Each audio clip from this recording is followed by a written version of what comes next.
बात बहुत ही पुरानी है, जब रामनगर नाम के एक राज्य पर मानसिंह नाम के एक राजा का राज हुआ करता था। मानसिंह एक प्रजा पालक राजा नहीं था, बल्कि वह हमेशा राग रंग में ही डूबा रहता था। राजा को अपनी प्रजा की बिल्कुल भी चिंता नहीं थी, बल्कि उसका अधिकतर समय अपने रंग महल में ही बीतता। उसके पास ना तो जनता के लिए समय था और ना ही अपने राजपाट के अन्य कामों के लिए।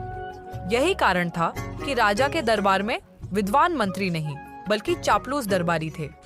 उसके दरबार में एक मंत्री था जिसका नाम था अमित सिंह राजा। अगर किसी की सुनता तो सिर्फ अपने मंत्री अमित की ही सुनता था। मंत्री भी राजा की इस बात का पूरा फायदा उठाता था, क्योंकि राजा का पूरा ध्यान हमेशा राग रंग में और मदिरा में ही रहता था। इसीलिए राजपाट का पूरा लेखा जोखा मंत्री अमित ही देखता था और वह जनता से दुगना लगान वसूल करता था। उसी के कहने पर राजा ने अपने दरबार में दरबारियों को नियुक्त किया था। ये सभी दरबारी राजा की खूब चापलूसी करते, तो राजा उनसे अपनी झूठी तारीफ सुनकर बहुत ही खुश होता और खुश होकर वह मंत्री और सभी चापलूस दरबारियों को भर भर कर इनाम देता। नगर की आम जनता के लिए राजदरबार में प्रवेश करना वर्जित था। कोई भी साधारण नागरिक राजमहल में अपनी फरियाद लेकर नहीं आ सकता था। ऐसे हालात में भला प्रजा की कौन सुनता। इसीलिए राज्य की प्रजा अब अपनी किस्मत के भरोसे थी और वह राज दरबार को बिल्कुल भूल ही चुकी थी। उन्हें तो लगता था कि अब उनका कोई राजा नहीं है। उन्हें जो भी करना है बस अपनी मेहनत से ही करना है, और अगर किसी से कुछ मांगना है तो बस भगवान से ही मांगना है। मंत्री अमित हमेशा राजा को राग रंग के कामों में ही व्यस्त रखता था। वह रोज रोज नई नई नाचने वालियों को राजा के सामने पेश करता।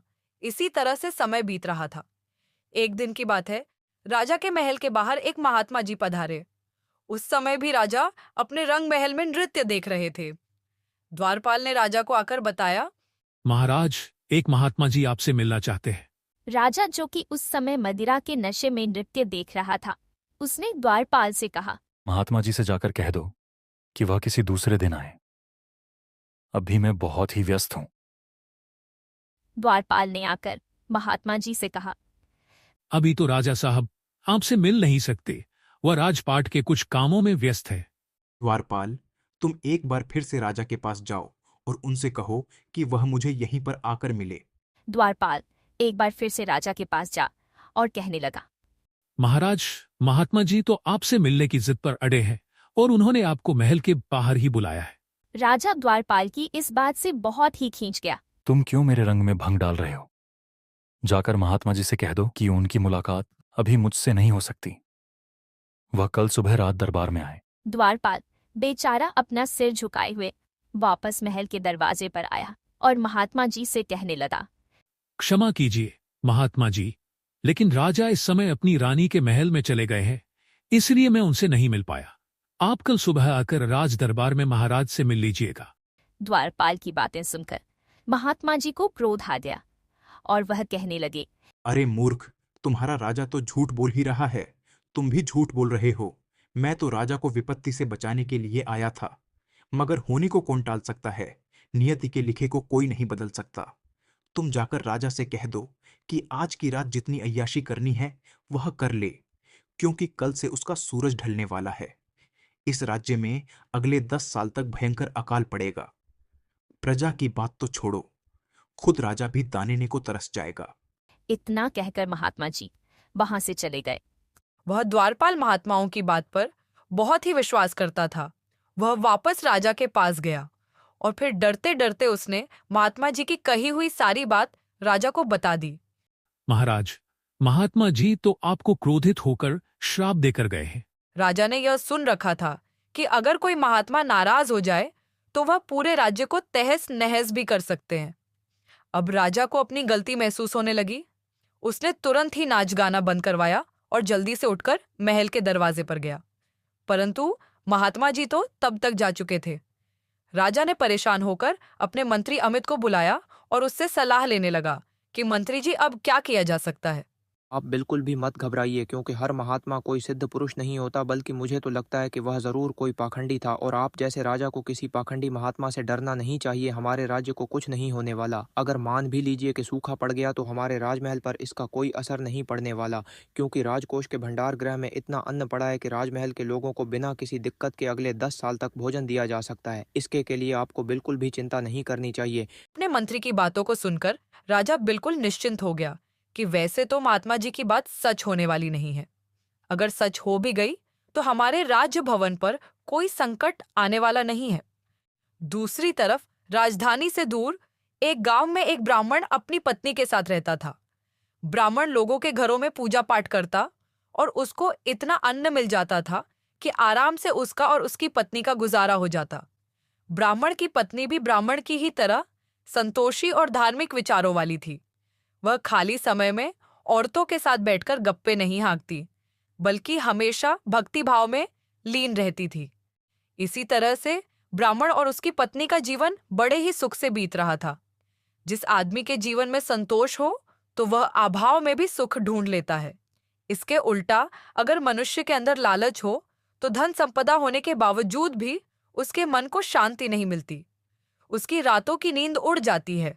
ब्राह्मण रोज अपने यजमान को कथा सुनाता और दान दक्षिणा लेकर वापस लौटता। अब आने वाले अगले साल के लिए फसल लगाने का समय आ चुका था, जबकि आसमान में सूर्यदेव अभी भी आग उगल रहे थे। बारिश का कोई नामो निशान दिखाई ना देता था।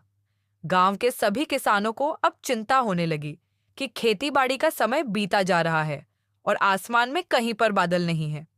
इस बार तो बारिश हुई ही नहीं, इसीलिए किसान अपनी फसल नहीं लगा पाए। उस समय किसान अपने घर में उतना ही अन्न रखते थे जिससे कि अगली फसल लगाने तक उनका गुजारा चल सके। लेकिन जब आगे के लिए खेतों में फसल लगी ही नहीं तो उन्हें आने वाले 6 महीनों के बाद लोगों ने अपने हाथ समेटना शुरू कर दिया। व्यापार, काम धंधे, लेना देना सब कुछ बंद होने लगा। लोगों ने ब्राह्मणों और याचकों को भी अन्न देना बंद कर दिया।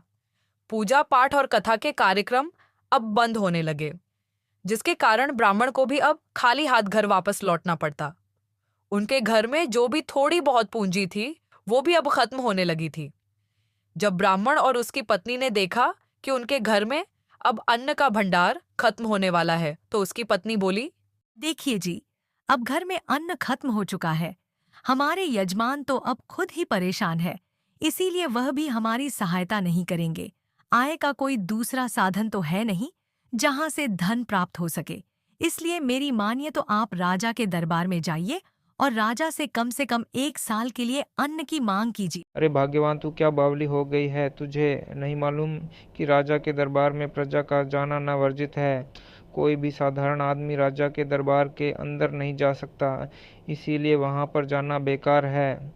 वहां जाकर मैं अपना अपमान नहीं करवाना चाहता। देखिए, आप में और प्रजा में अंतर है। प्रजा तो अपने के लिए राजा के दरबार में जाती है, लेकिन आप तो राजा के कल्याण के लिए जाएंगे। आप राजा को कुछ उपदेश दे दीजिएगा और बदले में अपने लिए अन्न मांग लीजिएगा। अरे भाग्यवान, हमारा राजा तो एकदम नास्तिक है। उसके दरबार में आज तक कोई धार्मिक कार्य नहीं हुआ। कोई भी संत महात्मा वहां पर जाता है तो वह खाली हाथ ही वापस आता है।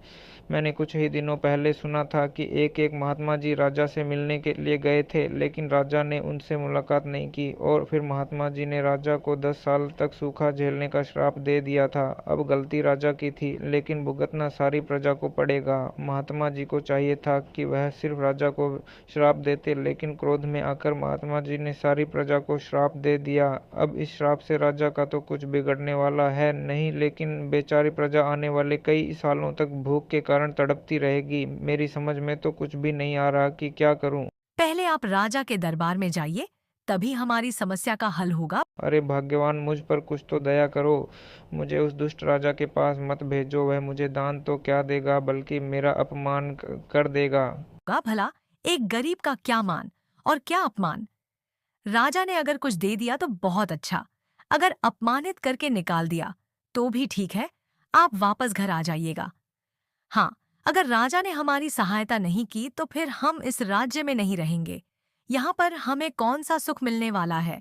इस राज्य को छोड़कर हम किसी दूसरे राज्य में चले जाएंगे। इधर हमारा कौन सा राजपाट रखा है। एक टूटी सी झोपड़ी है जो 10 गज जमीन पर खड़ी है। हम कहीं भी किसी दयालु राजा के राज्य में एक झोपड़ी भर जमीन मांग लेंगे और वहीं पर रहेंगे। इस तरह से पत्नी ने समझा बुझाकर ब्राह्मण को दरबार जाने के लिए मना लिया। बेचारा ब्राह्मण जब राज दरबार पहुंचा तो संयोग से राजा से उसकी मुलाकात हो गई। राजा ने ब्राह्मण से महल में आने का कारण पूछा। महाराज, मैं आपके राज्य का एक गरीब ब्राह्मण हूं।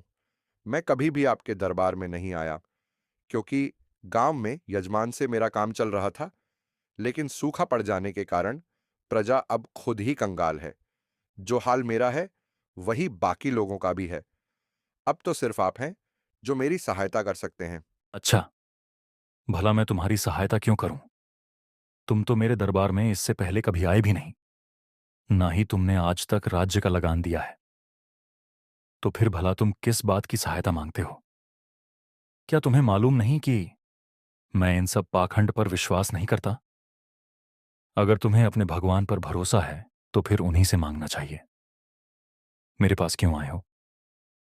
तुम्हें नहीं मालूम कि असली भगवान तो राजा ही है, और जो राजा की पूजा नहीं करते उनको तो दुख ही भोगना पड़ता है। इसलिए तुम इसी वक्त यहां से चले जाओ और फिर भूल कर भी राज दरबार की तरफ मत आना। इस तरह से वो बेचारा ब्राह्मण राजा से अपमानित होकर वापस अपने घर की तरफ चल दिया। उसे तो पहले से ही पता था कि यही होने वाला है। घर पहुंचकर उसने अपनी पत्नी को बताया। मैंने तो पहले से ही कहा था कि राजा मुझे कुछ नहीं देगा, बल्कि वह तो सिर्फ मेरा अपमान करेगा, और वही हुआ। मुझे अपमानित करके राज दरबार से निकाल दिया गया। ब्राह्मण अपनी पत्नी की बात मानकर तुरंत वहां से जाने के लिए तैयार हो गया। उन्होंने अपना कुछ बचा कुचा सामान समेटा और फिर वह दोनों दूसरे राज्य की तरफ चल दिए। 30 कोस की दूरी पार करने के बाद ही दूसरे राज्य की सीमा आरंभ होती थी। दोनों पति पत्नी घर से चल पड़े और फिर चलते चलते वह एक घने जंगल में पहुंचे। जंगल के रास्ते में वे दोनों आगे बढ़े जा रहे थे कि अचानक उनकी नजर एक कुटिया पर पड़ी, जो कि एक महात्मा जी की कुटिया थी। पत्नी ने कहा, क्यों ना हम चलते चलते इन महात्मा जी के दर्शन करते चले और इनका आशीर्वाद ले ले। कर दोनों पति पत्नी महात्मा जी की कुटिया में पहुंच गए और वहां पहुंचकर उन्होंने महात्मा जी को प्रणाम किया। असल में यह वही महात्मा जी थे जिन्होंने राजा मानसिंह को श्राप दिया था। आप लोग कौन हैं और इस घने जंगल में किस कारण से घूम रहे हैं? हम दोनों रामनगर गांव के रहने वाले हैं और वहां पर सूखा पड़ जाने के कारण हमें अपना गांव छोड़ना पड़ा, क्योंकि उस राज्य के राजा ने भी हमारी कोई सहायता नहीं की। मूंग से यह सारी बातें जानकर महात्मा जी कहने लगे, तुम उसी घमंडी राजा मानसिंह के राज्य से आए हो।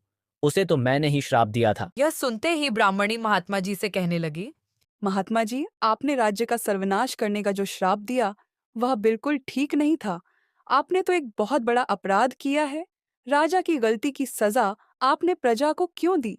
आपको तो मालूम है कि वह राजा बहुत ही क्रूर है और अपनी प्रजा का बिल्कुल भी ख्याल नहीं रखता, बल्कि वह तो प्रजा पर अत्याचार करता है।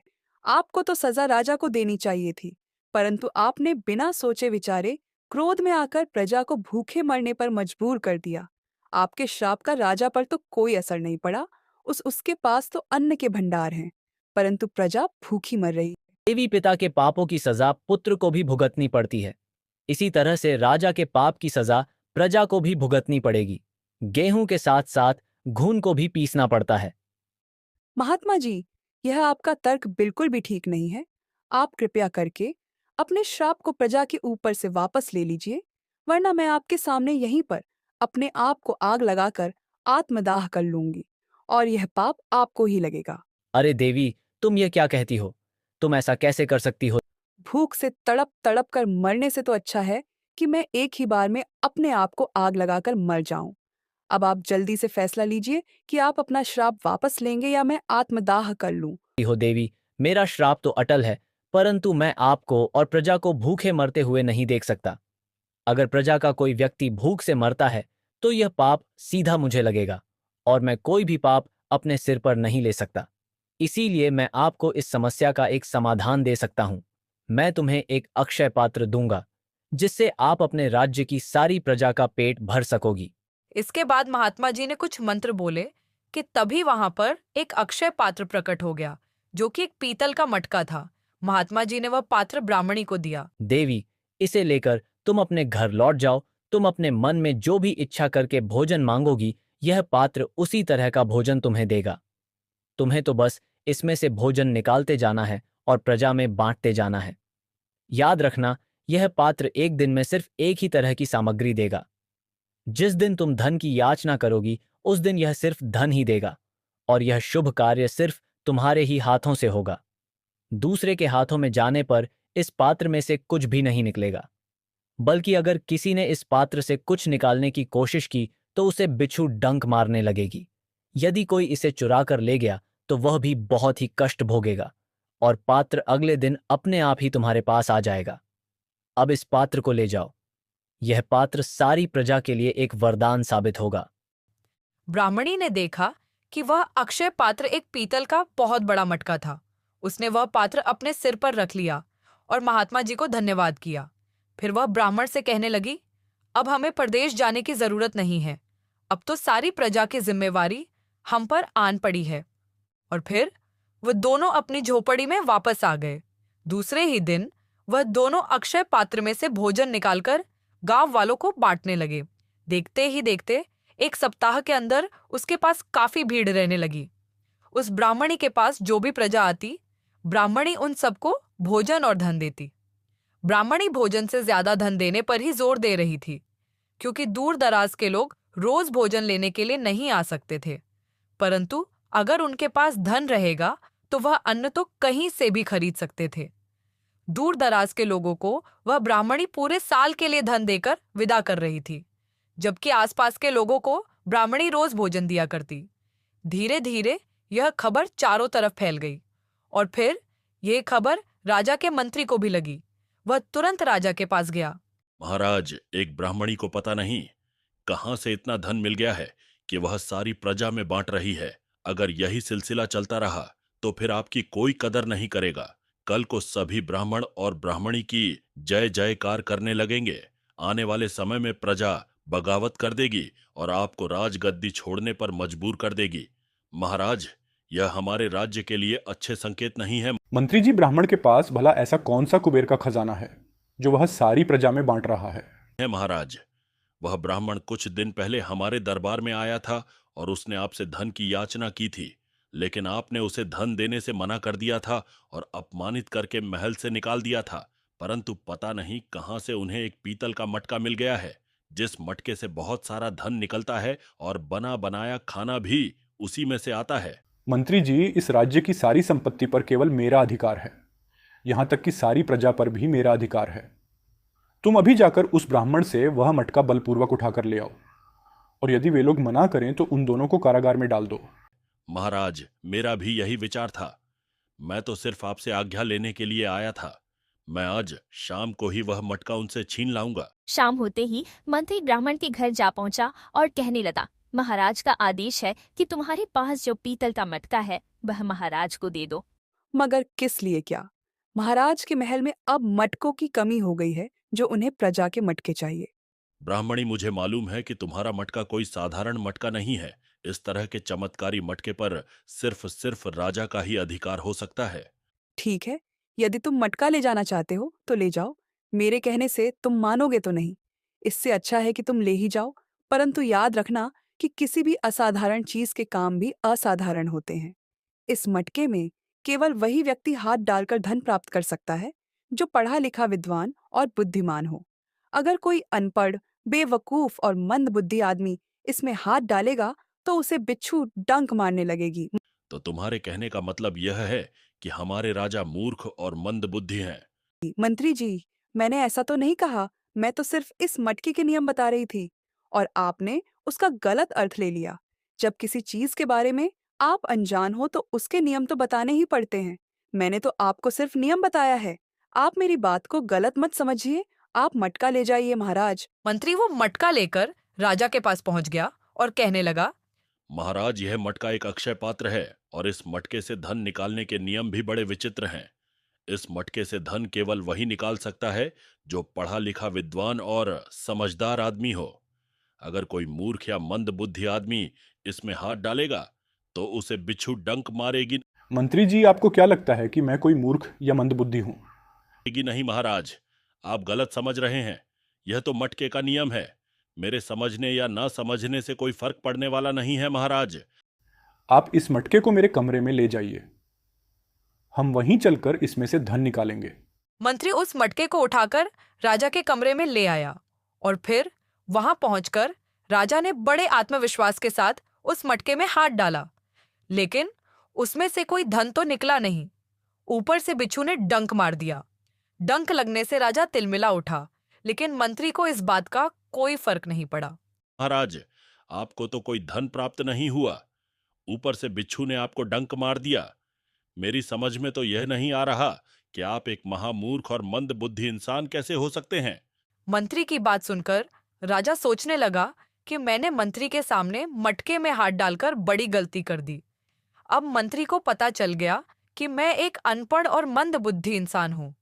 अब तो इस बात को यह मंत्री पूरी प्रजा में फैला देगा। अब क्यों ना लगे हाथ इसकी भी असलियत जान ली जाए। मंत्री जी, आप मेरे सबसे ज्यादा भरोसे के आदमी हैं, बल्कि मैं तो आपको इस राज्य का होने वाला राजा मानता हूं। तो क्यों ना आप भी इस मटके में हाथ डालकर धन निकालने की कोशिश करें। मंत्री ने सोचा यह अच्छा मौका है। अगर मैंने मटके में से धन निकाल दिया तो राजा को अपना राज छोड़कर मुझे राजगद्दी देनी पड़ेगी। यह सोचते हुए मंत्री बहुत ही खुश हुआ और उसने तुरंत मटके में हाथ डाल दिया। लेकिन यह क्या, उसका भी वही हाल हुआ जो राजा का हुआ था। उसे भी बिच्छू ने डंक मार दिया। उसने तिल मिलाते हुए अपने हाथ को बाहर खींच लिया। माफ कीजिए महाराज, असल में हम दोनों ही महामूर्ख और मंद बुद्धि हैं। अब यह बात और आगे बढ़े, हमें इस बात को यहीं पर छिपा देना चाहिए। मैं यह मटका कल सुबह ही उस ब्राह्मण को वापस दे आऊंगा। यह हमारे किसी काम का नहीं है। ठीक कहते हैं मंत्री जी, पर एक बात याद रखिएगा कि हम दोनों ही महामूर्ख और मंदबुद्धि हैं। ये राज हम दोनों के बीच में ही रहना चाहिए। ये भेद किसी तीसरे को ना पता चले, इसीलिए हम दोनों को इस मामले में अब चुप ही रहना होगा। के बाद सुबह होते ही मंत्री वह मटका लेकर ब्राह्मण के घर पहुंच गया। ब्राह्मणी को तो यह पहले से ही पता था कि यह मटका हर हाल में सुबह तक उसके पास आ जाएगा। अब तो ब्राह्मणी और भी ज्यादा जोर शोर से पूरी प्रजा की सेवा करने लगी। उनके बीच धन और भोजन बांटने लगी। प्रजा के लोग भी उसकी सेवा से बहुत ही खुश थे। प्रजा ऐसे सूखे और अकाल में भी बहुत ही खुशहाल थी। यह 10 साल कैसे बीत गए किसी को पता ही ना चला। जब आखिरी साल पूरा होने वाला था और उसमें सिर्फ 1 महीना बाकी था, तभी राजमहल में अन्न के भंडार खत्म हो गए। मंत्री और राजा दोनों को स्वयं जाकर ब्राह्मणी से मदद मांगनी पड़ी। जब वे लोग ब्राह्मणी के सामने पहुंचे तो वे बहुत ही शर्मिंदा थे। राजा ब्राह्मण से अपनी गलती की माफी मांग रहा था। असल में इन 10 सालों में राजा बहुत ही बदल चुका था। उसे इस बात का पछतावा था कि उसने आज तक अपनी प्रजा की भलाई का कोई काम नहीं किया। उसे तो यह भी लगने लगा था कि जो काम मुझे अपनी प्रजा के लिए करना चाहिए था वह यह ब्राह्मण कर रहा है, इसलिए अपना राजपाट इस ब्राह्मण को ही सौंप देना चाहिए, क्योंकि इस पूरे राज्य में एकमात्र यही वह आदमी है जो पूरी प्रजा का पालन पोषण कर रहा है।